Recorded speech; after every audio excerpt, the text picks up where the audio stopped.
Hi guys, welcome back to my channel Hema Ramani. Hope you are doing good. నేను బాగానే ఉన్నాను. So actually ఇవాళ నేను ఏమనుకుంటున్నానంటే వెజిటబుల్స్ ఏమీ లేవు, ఏం వంట చేయాలా అని ఆలోచిస్తూ ఉన్నాను. ఒక ఐడియా వచ్చేసింది, బగారా రైస్. సో మనకి వెజిటబుల్స్ అన్నీ ఏమీ అవైలబిలిటీ లేనప్పుడు ఫాస్ట్గా, ఈజీగా, టేస్టీగా బగారా రైస్ ఎలా చేసుకోవాలో చూపించేస్తాను. ఇంకెందుకు ఆలస్యం, వచ్చేసేయండి. ఫస్ట్ అయితే బాస్మతి రైస్ ఒక 2 గ్లాసెస్ తీసేసుకున్నాను. నార్మల్ రైస్తో కూడా చేసుకోవచ్చు, బాగానే ఉంటుంది. కాకపోతే మా పిల్లలు కొంచెం బాస్మతి రైస్ అయితే ఇష్టంగా తింటారు అనేసి నేను బాస్మతి రైసే ప్రిఫర్ చేస్తాను. సో 2 గ్లాసెస్ బాస్మతి రైస్ తీసేసుకొని ఫస్ట్ వాష్ చేసేసుకోవాలి. బాస్మతి కాబట్టి 1 టైం వాష్ చేస్తే చాలు. సో నార్మల్ రైస్ లాగా దీన్ని 2-3 టైమ్స్ వాష్ చేస్తే దాంట్లో ఉన్న ఫ్లేవర్ అంతా పోతుంది, అంత టేస్ట్ అనిపించదు. సో వన్స్ వాష్ చేసుకుంటే సరిపోతుంది. నార్మల్ రైస్ అయితే 2 టైమ్స్ వాష్ చేసుకొని పక్కన పెట్టేసుకుందాము.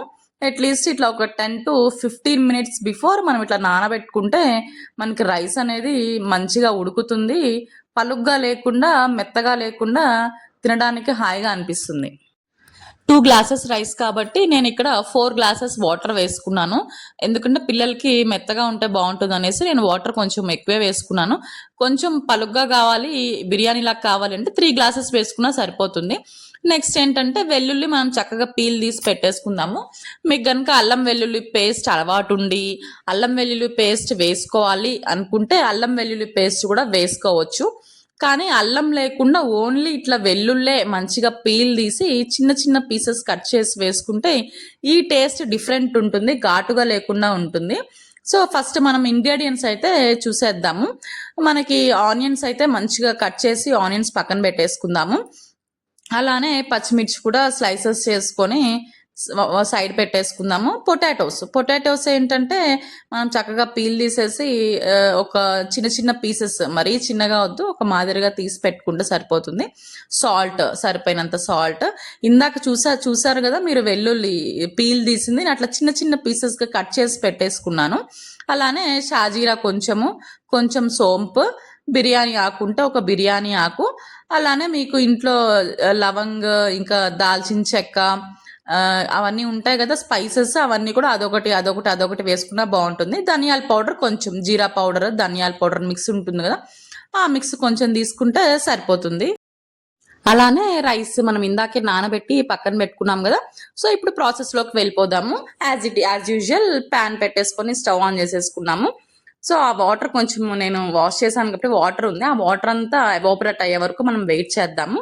సో వాటర్ అయితే ఎవాపరేట్ అయింది కాబట్టి కొంచెం దీంట్లో ఆయిల్ వేసేసుకొని, ఆయిల్ హీట్ ఎక్కిన తర్వాత స్పైసెస్ అన్నీ ఉన్నాయి కదా, లవంగ్, దాల్చిన చెక్క, ఇలాచి నేను పొట్టు తీసి వేసేసాను.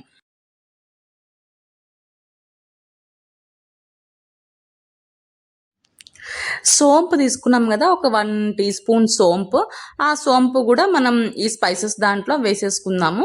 సోంపు కూడా మంచిగా గోల్డెన్ బ్రౌన్ కలర్ వచ్చేంత వరకు కూడా ఫ్రై అవ్వాలి. సోంపు కనుక ఫ్రై అవ్వకపోతే మనకి పచ్చివాసన వస్తుంది.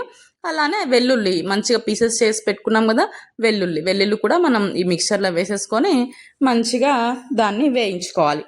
నెక్స్ట్ షాజీరా, పసుపు. షాజీరా కూడా వేసేసుకోవచ్చు. షాజీరా లేదు అనుకున్నప్పుడు మనం నార్మల్ జీరా కూడా యూస్ చేయొచ్చు. బట్ షాజీరా ఉంటే షాజీరాని ప్రిఫర్ చేయండి, టేస్ట్ బాగుంటుంది. సో ఈ మిక్చర్ మొత్తం కూడా మనం ఒకసారి స్టిర్ చేసేసుకొని ఒక 1 మినిట్ అట్లా వేయించుకొని నెక్స్ట్ బిర్యానీ ఆకు దాంట్లో వేసేసుకుందాము. బిర్యానీ ఆకు కూడా కొంచెం గోల్డెన్ బ్రౌన్ వచ్చేంత వరకు మనం ఫ్రై చేసుకుంటే టేస్ట్ బాగుంటుంది, దాంట్లో ఉన్న ఫ్లేవర్ అంతా మంచిగా ఆ ఆయిల్లో దిగుతుంది. నెక్స్ట్ పచ్చిమిర్చి మనం స్లైసెస్ చేసి పెట్టేసుకున్నాం కదా ఇందాక. సో ఆ పచ్చిమిర్చి కూడా మనం దీంట్లో వేసుకొని ఫ్రై చేసుకోవాలి. నెక్స్ట్ ఆనియన్ అండ్ పొటాటో మనం స్లైసెస్ చేసి పెట్టుకున్నాం కదా, ఆనియన్, పొటాటో ఇవన్నీ కూడా ఈ వెజిటబుల్ మిక్చర్ అంతా కూడా మనము ఈ ఆయిల్లో వేసి ఫ్రై చేసేసుకోవాలి.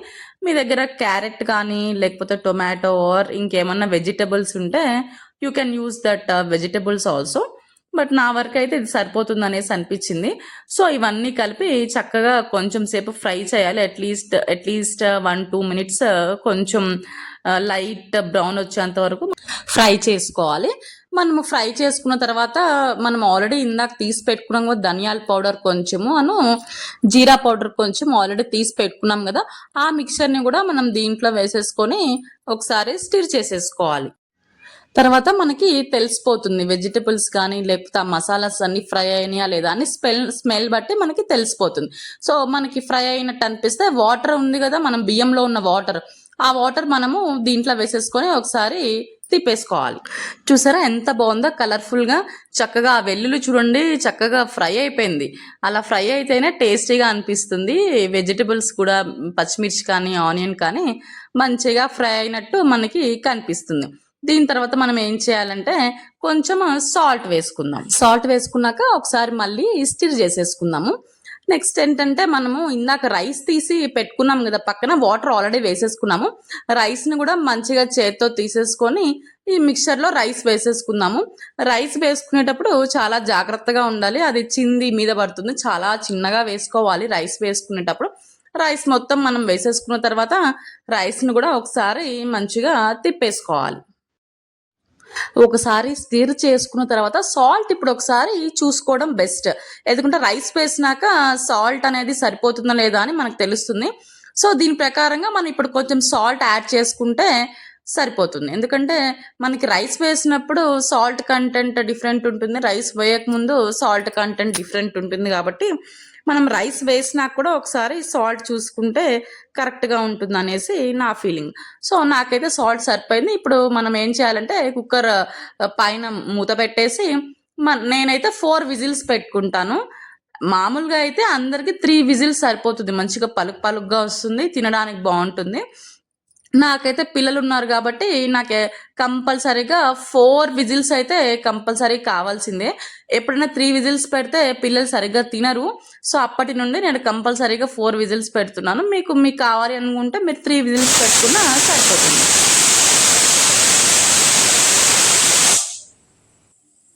4 విజిల్స్ అయితే వచ్చేసినాయి.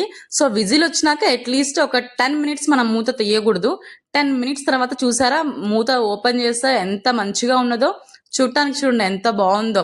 ఇలా చేసుకుంటే మనకి ఇంకా వేరే కర్రీ కూడా చేసుకొని తినవలసిన అవసరం ఉండదు. చక్కగా ఇట్లా మనం ఒట్టిదే తినేయచ్చు. మంచిగా ఏదైనా పెరుగు కానీ లేకపోతే ఏదైనా చట్నీ కానీ వేసుకొని తినేసినా హాయిగా అనిపిస్తుంది. ఇలా చేసుకున్నప్పుడు మీరు ఆవకాయ చట్నీ మీ దగ్గర ఉంటే ఒకసారి ఆవకాయ చట్నీ వేసుకొని తినండి, చాలా అమోఘంగా ఉంటుంది.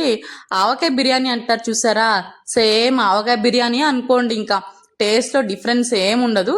ఇక్కడ నేను కొంచెం ఆవకాయ అయితే వేసుకుంటున్నాను, వేసుకొని దీంట్లో ఆవకాయ కలుపుకొని తినేస్తాను. చూసారా ఆవకాయ బిర్యానీ చూడటానికి చాలా కలర్ఫుల్గా ఉంది కదా. సో సమ్మర్లో అయితే ఆవకాయ ఇట్లా బిర్యానీ తినకండి, వేడి చేస్తుంది. ఎందుకంటే బిర్యానీలోనే ఆల్రెడీ చాలా స్పైసెస్ ఉంటాయి, ఆవకాయ కూడా వేడి. యమ్మీ బగారా రైస్ కమ్ ఆవకాయ బిర్యానీ అయితే రెడీ అయిపోయింది. అది అండి వాళ్ళ వీడియో చూసేసారు కదా. మనకి వెజిటబుల్స్ అవైలబిలిటీ లేనప్పుడు, మనం హరీ బరీలో ఉన్నప్పుడు, ఫాస్ట్గా అయిపోవాలి అనుకున్నప్పుడు ఈజీగా మనం ఇట్లా బగారా రైస్ వేసేసుకుంటే హాయిగా ఉంటుంది, టెన్షన్ ఉండదు, టేస్టీగా తినచ్చు. ఫటాఫట్ ఫటాఫట పిల్లలు కూడా ఈజీగా తినేస్తూ ఉంటారు. ఎందుకంటే అన్నీ ఉంటాయి కదా దాంట్లో, ప్రోటీన్స్ విటమిన్స్ అన్నీ ఉంటాయి కదా. సో వాళ్ళకు కూడా వెజిటబుల్స్ తినకపోయినా బ్యాలెన్స్ డయట్ అనేది వాళ్ళకి సఫిషియెంట్గా అందుతుంది.